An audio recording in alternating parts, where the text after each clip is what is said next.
नई सुबह के आगाज के साथ स्वर्णिम टीवी हर रोज नए अंदाज में।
करके जगह है, वहाँ के मुखिया जो है, वहाँ के धर्माधिकारी जो डॉक्टर वीरेंद्र हेगड़े जी ने रूट शिटे करके संस्था स्थापन की।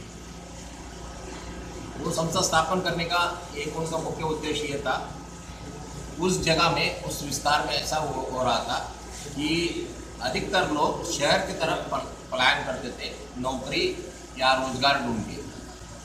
वहाँ के लोगों का खेतीबाड़ी वगैरह सूखा पड़ रहा था, तो उनका मन में एक कंसेप्ट आया कि ये लोगों को रोकना चाहिए। हम अपनी गांव में देहात में रोजगार हम पैदा करेंगे तो लोग रुकेंगे और लोग शहर की तरफ पलायन नहीं करेंगे। इस उद्देश्य से उन्होंने रूट शिटे कैनरा बैंक और सिंडिकेट बैंक के सहायता से शुरुआत की। उनको अधिकतर सफलता मिली। ये उस वक्त एक एनजीओ की तरफ थी, एनजीओ के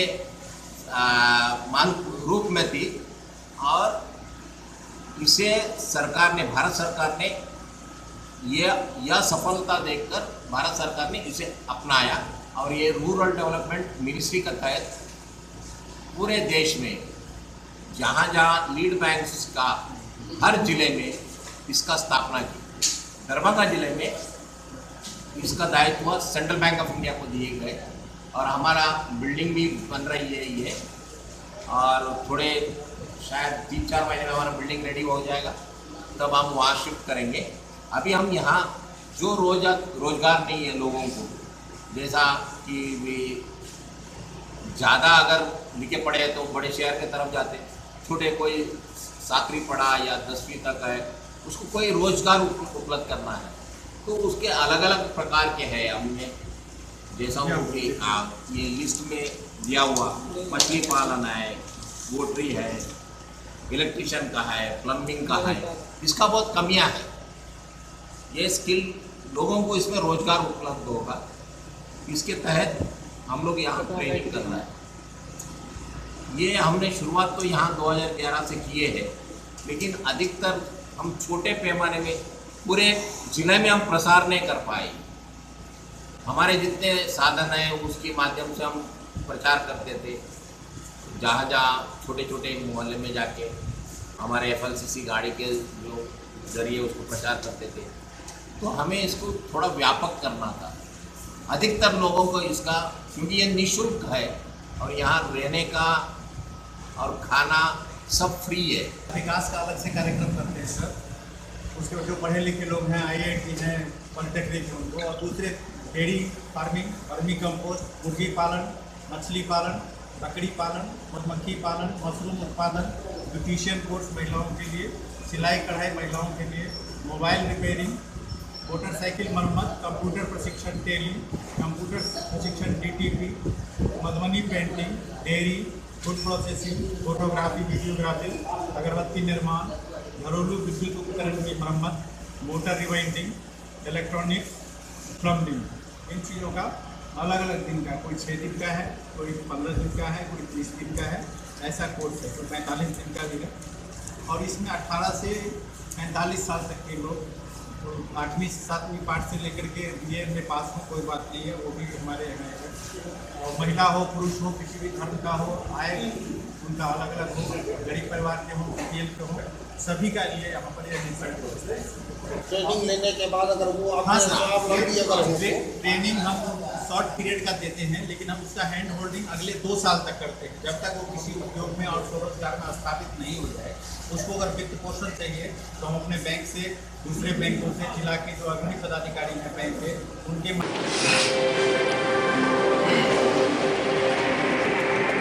हिंदुस्तान में है, उन्हें आंकड़े जो आए वो थे पूरे विश्व की 60% हार्ट पेशेंट हमारे हिंदुस्तान में। सारा विश्व में 100 मान लें तो उसमें 60%, इंडिया में 40% सारे वर्ल्ड में, इतनी विकराल समस्या है। और उसमें से जो हमारे यहाँ हार्ट अटैक होती है, 50% हार्ट अटैक उनको होती है जो यंग है, जिनकी उम्र 50 साल से कम है।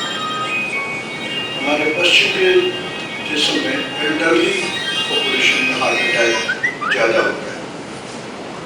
ज़्यादा हार्ट अटैक की बीमारी और ब्लड प्रेशर की बीमारी होने का कारण हमारे यहाँ कुछ हमारी जीवन शैली है और कुछ जेनेटिक भी प्रभाव है। साउथ ईस्ट एशिया के लोग जेनेटिकली प्रोन है डायबिटीज़ और हाइपरटेंशन के लिए, ये भी एक मुख्य कारण है। उसकी हमारी गलत आदतें हैं, स्मोकिंग, तंबाकू या तंबाकू किसी रूप में। कुछ लोग तंबाकू का मतलब सिगरेट या बीड़ी गांजा समझते हैं, लेकिन उसमें तंबाकू या खैनी गुटखा भी आता है। इस बात का ख्याल रखना चाहिए। मोटापा एक महत्वपूर्ण कारण है। और अगर हम लोग ब्लड प्रेशर की बात करें तो ब्लड प्रेशर आज से करीब 10 साल पहले 5 से 10% लोगों को होता था। आज के दिन में हिंदुस्तान में ब्लड परसेंटेज है 25%। 25% हमारे जनसंख्या का हिस्सा BP का पेशेंट है, जिन्हें उच्च रक्तचाप है। इसमें से ये 25% आंकड़े टाउन के लिए, शहरों के लिए। बिहार का नाम देख रहा था तो बिहार का नाम सबसे अंत में। ये आंकड़े हैं जर्नल ऑफ हाइपरटेंशन 2014 के, लेकिन हमारी मान्यता इससे कुछ भिन्न है। हमारे बिहार में भी ब्लड प्रेशर के रोगी की संख्या काफ़ी बड़ी है और मैं उम्मीद करता हूँ 15 से 20% लोग हम लोगों की प्रैक्टिस में BP के शिकार होते हैं। BP एक महत्वपूर्ण कारण है जिसके कारण हमारे यहाँ हार्ट अटैक भी होती है। सन 2000 में 26.4% पूरे विश्व में BP के मरीज थे, हाइपरटेंशन के, जो 2025 में 29.2% होने की संभावना है।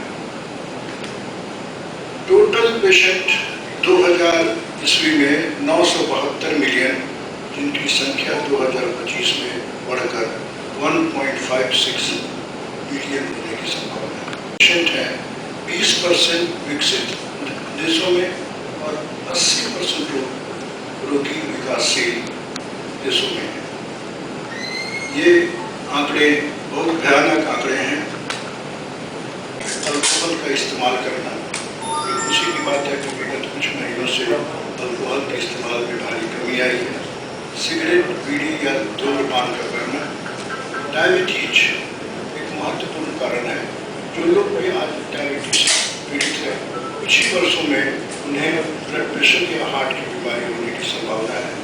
कोलेस्ट्रॉल का बढ़ना, अत्यधिक नमक का खाना, मोटापा, सेडेंटरी लाइफ स्टाइल,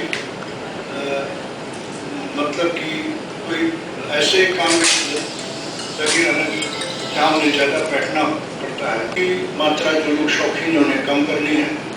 अपने ईटिंग प्लान में नमक को कम खाना है, शक्कर की मात्रा कम होनी चाहिए। हरी साग सब्जी आप खा सकते हैं। फैट की जहाँ तक बात है, सैचुरेटेड फैट की मात्रा कम करें। ऐसे फैट जो सामान्यतः क्रम पर जम जाते हैं, जैसे घी, डालडा, ऐसे खतरनाक फैट है, इससे हम लोग बचें। सरसों का तेल के बारे में अच्छी रिकमेंडेशन है, तो थोड़ी सी मात्रा में आप खा सकते हैं। और इस तरह से अगर इन बातों पर हम ध्यान देते हैं, निश्चित इंटरनेशनल इतने बड़े पॉपुलेशन को का इलाज कर पाना समुचित संभव नहीं। एकमात्र उपाय है कैसे रक्षा की जाए, कैसे इनका बचाव का ख्याल किया जाए, जीवन शैली में क्या सुधार किया जाए, इन्हें हार्ट अटैक कम से कम। और हार्ट अटैक के बारे में विस्तृत जानकारी डॉक्टर करुण देंगे। मैं एक दो बातें अपनी ओर से कहूँगा कि हार्ट अटैक की रोगियों की संख्या पश्चिम के देशों में घटती जा रही है और हिंदुस्तान में उसकी संख्या बढ़ती जा रही है। आप लोग के माध्यम से समाज को अवेयर करना चाहते हैं कि हार्ट की बीमारी और बाकी बीमारी का कैसे पहचान करें, कैसे उसका बचाव करें और कैसे उपचार किया जाए। जैसा कि गुप्ता सर ने इतना डिटेल कहा है कि हार्ट, ब्लड प्रेशर, हार्ट एक खास प्रॉब्लम हम लोग के देश की है। और ये देखा गया है कि वेस्टर्न कंट्री जो पश्चिमी देश है, उसके तुलना में हमारे देश में जो हार्ट अटैक की संख्या बढ़ रही है। पश्चिमी देशों में कम हो रही है, बट हमारे देश में भी बढ़ रही है। इसका मेन कारण है कि जो चीज़ वो लोग 20 साल पहले किए हैं वो हम लोग अब फॉलो कर रहे हैं। 20 साल पहले उन्होंने पिज्जा बर्गर इसका आविष्कार किया, उन्होंने अब खा के छोड़ रहे हैं, धीरे धीरे हम लोग उसको फॉलो कर रहे हैं। ये मेन कारण है कि हम लोग यहाँ सब बढ़ रही है। और उम्मीद करते हैं कि जैसे वहाँ कम हो रही है, हमारे देश में धीरे धीरे कम होना शुरू रहेगा। लेकिन उसके लिए आप लोग के माध्यम से समाज को अवेयर होना चाहिए क्या करना और क्या नहीं करना है। पहले तो डाटा ये होता है कि जो हमारे देश में जो हमारे जो अपना बॉडी का कॉन्स्टिट्यूशन है, जो बॉडी का प्रोपोर्शन है हमारे यहाँ हम लोग की बनावट है, उसमें फैट का कंटेंट ज़्यादा है कंपेयर टू मसल कंटेंट। पश्चिमों में मसल कंटेंट ज़्यादा होता है, हम लोग के यहाँ फैट कंटेंट ज़्यादा है मसल के कंटेंट के अपेक्षा। और ये भी देखा गया है कि जो बीमारियाँ खासकर heart disease, diabetes, blood pressure पश्चिम के देश में जितनी उम्र में होती है उससे 10 साल पहले हमारे यहाँ हो जाती है। मान लीजिए कि जो बीमारी पश्चिमी देश में 55 साल में होनी है वो यहाँ हमारे यहाँ सेम अनुपात में 44 साल में हो जाती है। जो वहाँ पे 40 साल में हो रही है हमारे यहाँ 30 साल में हो रही है। तो एक डिकेड पहले, 10 साल पहले जो बीमारी हमारे देश में आती है। और आजकल जो लाइफ स्टाइल डिजीज है वो मेन कारण है। और दूसरा हम लोग जो इन्फेक्शियस डिजीज है जैसे कि डेंगू, चिकनगुनिया, ये सब बीमारी पर इतना आजकल चल रहा है, लेकिन इससे सही मायने में मृत्यु बहुत कम होती है। आज के डेट में भी जो हार्ट डिजीज है वो 30% मौत की जिम्मेदार होता है। 30% जो आदमी इससे मरते हैं और जो इन्फेक्शन कर रहा है उसकी मौत की जिम्मेदार ही हार्ट का डिजीज और रेस्पिरेटरी प्रॉब्लम ही होता है। लेकिन हम लोग सेकेंडरी इन्फेक्शन की जिम्मेदार ठहराते हैं। बट जो मेन कल्प्रिट है this is the heart disease और रेस्पिरेटरी प्रॉब्लम। साथ में इन्फेक्शन हो गया तो इन्फेक्शन पहले से बॉडी कमजोर है, हार्ट कमजोर है, तो उसको फिर उससे कम कर जाता है। तो आज हम बेसिकली हार्ट डिजीज नियम पे करने वाले कि आजकल युवाओं में क्यों हार्ट की बीमारी हो रही है, क्योंकि खूब प्रॉब्लम हो रहा है। और हमने यहाँ पे जियोग्राफी 20-20 साल के उन लोगों में हुआ है और देखा गया। तो कारण क्या है, पहले हम उसका कारण का चर्चा करेंगे, कैसे लक्षण पहचाना जाए, कैसे उसका बचाव किया जाए और कैसे उपचार किया जाए। जो मेन कारण युवाओं में है सबसे प्रमुख कारण है स्मोकिंग। क्योंकि जितने भी हार्ट अटैक के पेशेंट आते हैं और जो भी आते हैं, स्मोकिंग लगभग 90% पेशेंट स्मोकर होते हैं और उसमें हार्ट अटैक होता है। दूसरा जो मेन कारण है वो है हेरिडिटी। बहुत सारे आपके जीन्स जो कि ट्रांसफर होते हैं ऊपर से नीचे, उस कारण से भी हार्ट डिजीज होता है। तीसरा होता है कि जैसे कि बहुत सारा बीमारियां हैं कॉन्जेनिटल, जैसे कि हार्ट के लक्षण, कैसे लक्षण पहचाना जाए कि हार्ट की बीमारी है किसी भी युवा। जैसे ओल्ड एज में क्या होता है कि हार्ट का दर्द हो सकता है, लेकिन हार्ट का दर्द यंग में ज़्यादा होता है। यदि वही ब्लॉकेज यंग में पेन करता है, लेकिन ओल्ड एज आके पेन कम करता है। जैसे पेन, पाल्पिटेशन, स्वेटिंग ये सब हो रहा है, तो ये हार्ट अटैक के लक्षण है यंग में भी। तीसरा होता है कि इसको कैसे उसका प्रिवेंट किया जाए। जरूरी हमारे लक्षण है कि पहले है कि आपको अपना लक्ष्य पर ध्यान देना चाहिए। यदि किसी को भी स्मोकिंग की लत है और इस तरह प्रॉब्लम है, उसको पहले से कुछ करना है। और हमें उसका जैसे कि कोई लक्षण हो रहे हैं, चलने में दर्द हो रहा है, छाती में दर्द, पाल्पिटेशन, सांस का फूलना, इसको कभी अवॉइड नहीं करना चाहिए, क्योंकि हार्ट का प्रॉब्लम यंग में भी हो सकता है। और इसको हमेशा करके एक सिंपल सी जांच है ECG और स्ट्रेस टेस्ट, इकोकार्डियोग्राफी और TMT, इससे लगभग 90% टाइम हम ये बता सकते हैं कि किसी को हार्ट की प्रॉब्लम है कि नहीं है। और उपचार सबसे है कि आजकल हार्ट का एडवांसमेंट काफ़ी ज़्यादा है और यदि कोई व्यक्ति सही समय पे आ जाए उसको हम पूरी तरह से क्योर कर सकते हैं। डायग्नोज करना